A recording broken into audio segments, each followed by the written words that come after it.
like to give you some thoughts on a psalm of comfort. Typically, when we think of the psalms that give us comfort, we more often than not turn to Psalm 23. The Lord is my shepherd, I lack nothing. He makes me lie down in green pastures. He leads me beside quiet waters. He refreshes my soul.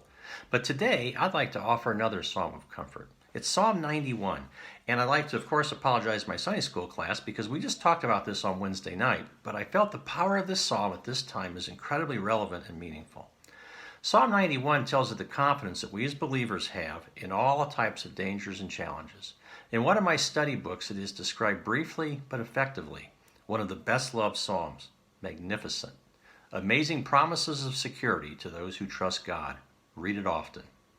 Psalm 91 comes in four distinct parts. It talks of the character of God, the care of God, the protection of God, and the love of God. And as we go through the psalm, before we get to each part, I'll tell you what that part talks about so that you can reflect on that and see what the psalm says to you in all those ways. Verses 1 and 2 talk to the character of God, and it includes the names of God, so pay attention to those.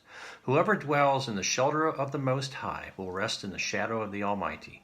I will say of the Lord, He is my refuge and my fortress, my God in whom I trust. Verses 3 through 8 talk about the care of God, and the care of God has a bunch of words that also bring you great comfort. Surely He will save you from the fowler's snare and from the deadly pestilence. He will cover you with His feathers, and under His wings you will find refuge. His faithfulness will be your shield and rampart. You will not fear the terror of night, nor the arrow that flies by day, nor the pestilence that stalks in the darkness, nor the plague that destroys at midday. 1,000 may fall at your side, 10,000 at your right hand, but it will not come near you. You will only observe with your eyes and see the punishment of the wicked. Then in verses 9 through 13, it talks about the protection of God. If you say, the Lord is my refuge, and you make the Most High your dwelling, no harm will overtake you, no disaster will come near your tent.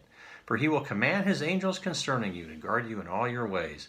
They will lift you up in their hands so that you will not strike your foot against a stone. You will tread on the lion and the cobra. You will trample the great lion and the serpent. And then the psalm ends with the love of God in verses 14 through 16. Because He loves me, says the Lord, I will rescue Him. I will protect Him, for He acknowledges my name. He will call on me, and I will answer Him. I will be with Him in trouble. I will deliver Him and honor Him. With long life I shall satisfy Him and show Him my salvation.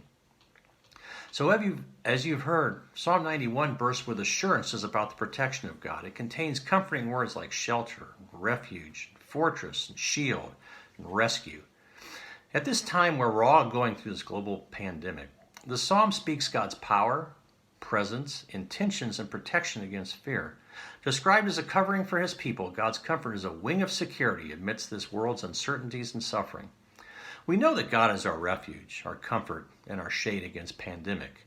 Now, while this does not mean that if we believe in Jesus Christ we have physical immunity from COVID-19, it does, however, give us great hope. It tells us our lives are beneath the shelter and the shadow of His wings. He is your life's fortress, delivering you to strength now and in eternity. This day, no arrows of evil or of disease can touch the meaning and the purpose that God is pulling from your life. Make the Lord your refuge, and nothing will be able to affect or infect you that will diminish God's purposes for you. Thanks, and have a great day.